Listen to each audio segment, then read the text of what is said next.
Assalamualaikum warahmatullahi wabarakatuh. Perkenalkan, nama saya Mia Aulia Hikmah dengan NIM 112111015, kelas MA 21C07 SDM. Dengan dibuatnya video ini yaitu untuk memenuhi ujian tengah semester mata kuliah akuntansi manajemen yang diampu oleh Ibu Widya Astuti Eskom MAK. Langsung saja, di sini saya akan menjelaskan analisis biaya volume laba atau cost volume profit atau CVP.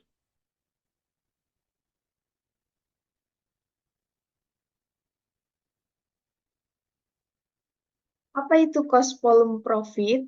Analisis cost, volume, profit atau CVP adalah sebuah metode akuntansi biaya atau cost accounting yang memberikan pemahaman secara komprehensif antara tingkat biaya dan volume terhadap laba operasional perusahaan. Analisis biaya, volume laba atau CVP digunakan untuk mengetahui bagaimana perubahan biaya variabel dan biaya tetap berdampak pada laba perusahaan.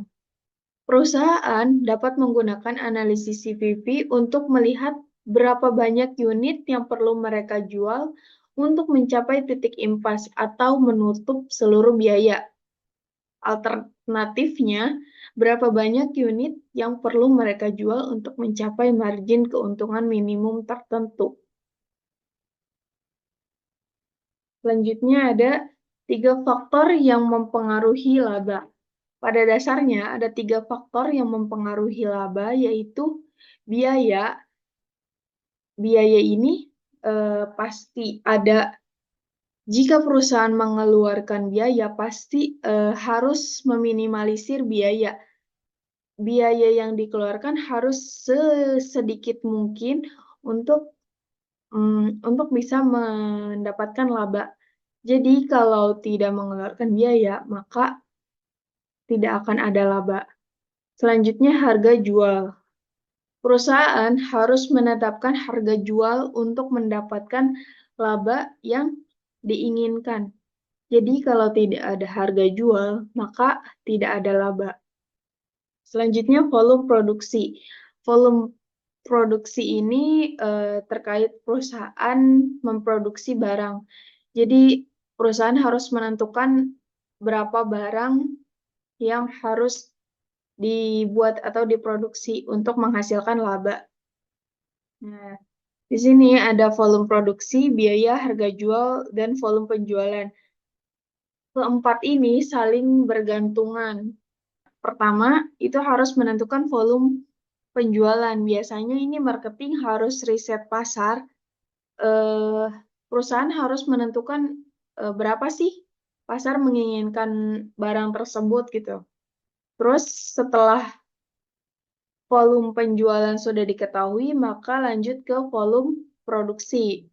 Jika volume produksi sudah tahu, maka lanjut ke biaya. Berapa sih biaya yang harus dikeluarkan untuk membuat produk tersebut? Jika sudah tahu biaya, maka harus mematok harga jual. Biaya sudah diketahui nih, lalu harus mematok harga jual. Kira-kira berapa ya harga jual yang harus ditetapkan sebuah perusahaan untuk satu produk ini? Ketika harga jual sudah diketahui, maka volume produksi dikali harga jual, maka hasilnya yaitu volume penjualan. Harga jual dikali volume produksi, hasilnya volume penjualan. Selanjutnya ada komponen cost volume profit. Yang pertama ada volume penjualan, merupakan jumlah unit yang diharapkan atau diperkirakan akan terjual dalam periode tertentu. Yang kedua ada harga jual, harga per unit dari produk atau layanan yang dijual oleh perusahaan. Yang ketiga ada biaya tetap atau fixed cost, biaya yang tidak berubah seiring dengan perubahan volume penjualan, biaya sewa, gaji tetap, dan asuransi. Yang keempat, biaya variabel atau variable cost, yaitu biaya yang berubah sebanding dengan perubahan volume penjualan, seperti biaya bahan baku, biaya produksi, dan komisi penjualan. Yang kelima ada laba atau profit, yaitu selisih antara pendapatan total dari penjualan dengan biaya total, atau biaya tetap dan biaya variabel. Selanjutnya ada tujuan cost volume profit. Tujuannya yaitu sebagai penentu keputusan bisnis perusahaan untuk jangka waktu pendek. Perusahaan juga dapat menentukan BEP agar dapat menentukan jumlah unit yang harus terjual agar dapat mencapai target keuntungan. Tujuan CVV ini sebagai acuan evaluasi kinerja perusahaan dengan membandingkan hasil aktual dengan proyeksi analisis CVV untuk menemukan area yang perlu diimprovisasi atau ditingkatkan. 4 elemen yang menjadi pembentuk break-even point atau BEP diantaranya yang pertama, biaya tetap atau fixed cost merupakan biaya wajib yang dikeluarkan oleh perusahaan seperti gaji karyawan, biaya sewa gedung, sewa gudang, biaya penyusutan mesin, dan lain-lain. Yang kedua itu biaya tetap atau variable cost, merupakan biaya dengan nilai yang berubah-ubah, tergantung dengan naik turunnya permintaan. Contohnya dari biaya tidak tetap ini termasuk biaya listrik, air, telepon, bahan baku, transportasi, dan lain-lain. Yang ketiga itu ada harga atau price, merupakan harga yang ditentukan setelah melihat semua biaya produksi ditambah dengan nilai margin yang diperoleh. Harga barang dihitung per unit. Dan yang terakhir itu pendapatan atau revenue, merupakan penghasilan yang didapat dari seluruh penjualan. Selanjutnya ada analisis impasse. Break-even point atau BEP merupakan kondisi ketika pendapatan sebuah perusahaan sama dengan model yang dikeluarkan. Akuntansi menyebut BEP ini sebagai titik impasse karena perusahaan tidak mengalami untung maupun rugi. Modal yang dikeluarkan untuk biaya operasional sama jumlahnya dengan pendapatan yang diterima. Keberadaan BEP menjadi penting karena perusahaan dapat mengetahui prediksi keuntungannya untuk periode selanjutnya.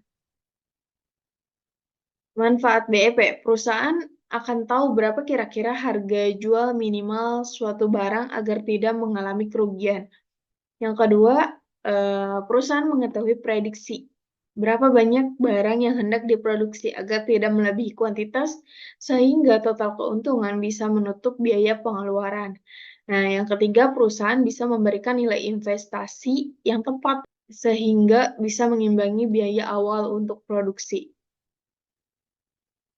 Selanjutnya, yang terakhir, perusahaan bisa menganalisis nilai jual saham yang tepat serta melakukan perencanaan anggaran dan proyeksi keuangan.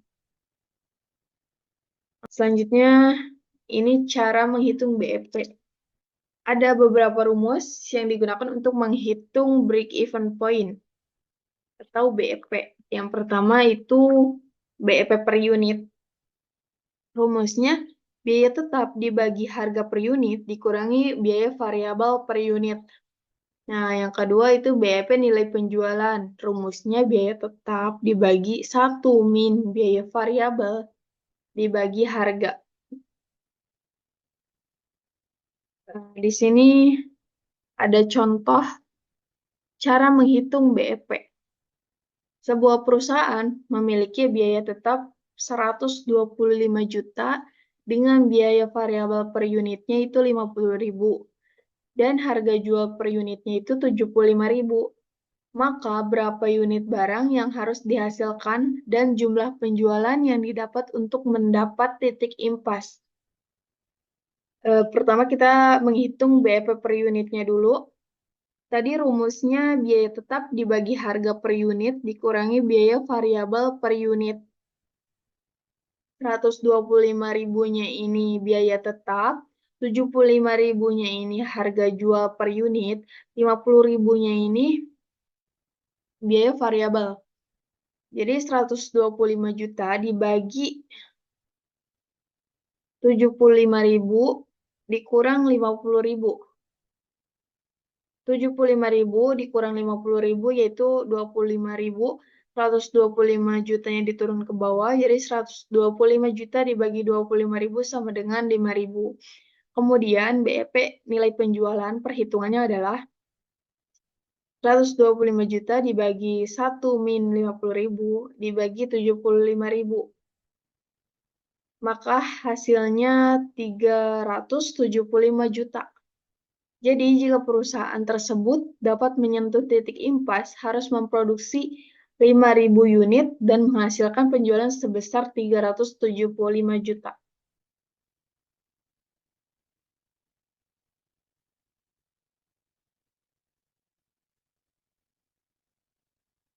Selanjutnya ada pendekatan laba rugi operasi. Laporan laba rugi disusun dengan pendekatan variable costing, merupakan alat yang berguna bagi manajemen untuk mengorganisasi biaya perusahaan ke dalam kelompok biaya tetap dan biaya variabel. Dengan persamaan laba operasi sama dengan pendapatan penjualan dikurangi biaya variabel dikurangi biaya tetap. Istilah laba operasi menunjukkan laba operasi sebelum pajak. Laba operasi hanya meliputi biaya yang berasal dari aktivitas operasi normal perusahaan. Apabila unit penjualan sudah diketahui, maka laba operasi dapat dihitung dengan rumus harga jual per unit dikali jumlah unit penjualan dikurangi biaya variabel per unit dikali jumlah unit penjualan dikurangi biaya tetap. Nah, ini ada contoh cara menghitung pendekatan laba rugi. Contoh PT Gemah Ripa memiliki informasi sebagai berikut. Nah, ini langsung saja tadi rumusnya penjualan dikurangi biaya variabel dikurangi biaya tetap. Penjualannya itu 400.000 dikali unitnya itu 1.000 dikurangi 325.000, 325.000-nya itu biaya variabel dikurangi 45 juta. 45 jutanya itu biaya tetap. Maka dihasilkan menjadi 600. Jadi dapat disimpulkan bahwa PT Gemah Ripa harus menjual sebanyak 600 unit mesin motor dalam rangka menutup semua biaya tetap dan biaya variabel atau break-even point. Selanjutnya ada pendekatan margin kontribusi. Perhitungan unit impas dapat dilakukan lebih cepat dengan cara memusatkan perhatian pada margin kontribusi. Pada titik impas, besarnya margin kontribusi sama dengan besarnya biaya tetap. Rumusnya yaitu biaya tetap total dibagi harga jual per unit dikurangi biaya variabel per unit. Nah, rumus yang kedua itu biaya tetap total dibagi margin kontribusi per unit. Selanjutnya ada unit penjualan untuk mencapai laba yang ditargetkan. Nah, ini contoh lagi. Laba ditargetkan dalam bentuk rupiah. PT Gemah Ripa menargetkan laba operasi senilai 60 juta. Pendekatan laba operasi, ini 60 juta targetnya. 400.000 ini penjualan dikali unit, 325.000-nya ini biaya variabel dikali unit, nah 45.000-nya itu biaya tetap. Jadi penjualan dikali unit dikurangi biaya variabel dikali unit dikurangi biaya tetap. Jadi hasilnya 1.400. Selanjutnya pendekatan margin kontribusi. Hasilnya sama, hanya beda di rumusnya. Sedangkan margin kontribusi ini lebih sederhana. Jadi kesimpulannya adalah PT Gemah Ripa harus menjual sebanyak 1.400 unit untuk mencapai laba operasi sebesar 60.000. sorry, 60 juta. Selanjutnya ada target laba setelah pajak. Pajak penghasilan tidak berperan dalam perhitungan titik impas karena perusahaan tidak akan dipungut pajak jika laba yang diperoleh adalah nol. Rumusnya yaitu laba bersih sama dengan laba operasi dikurang pajak. Laba operasi dikurangi tarif pajak kali laba operasi. Laba operasi 1 min tarif pajak atau laba operasi sama dengan itu laba bersih 1 min tarif pajak. Ada contoh lagi, PT Gemah Ripah ingin memperoleh laba bersih sebesar 56.250.000 dan tarif pajak yang berlaku adalah 25%. Maka 56.250.000-nya itu adalah laba bersih. Tadi kan rumusnya laba operasi dikurangi tarif pajak dikali laba operasi. Jadi dihasilkan seperti ini, 75 juta.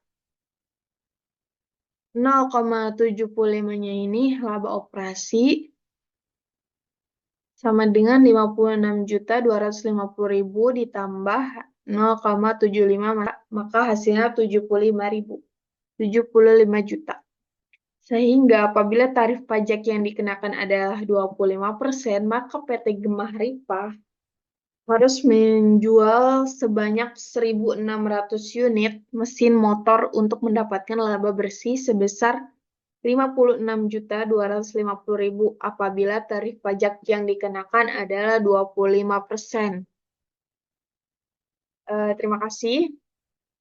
Cukup sekian penjelasan dari saya. Mohon maaf apabila terdapat kekurangan, kesalahan. Terima kasih sudah mendengarkan.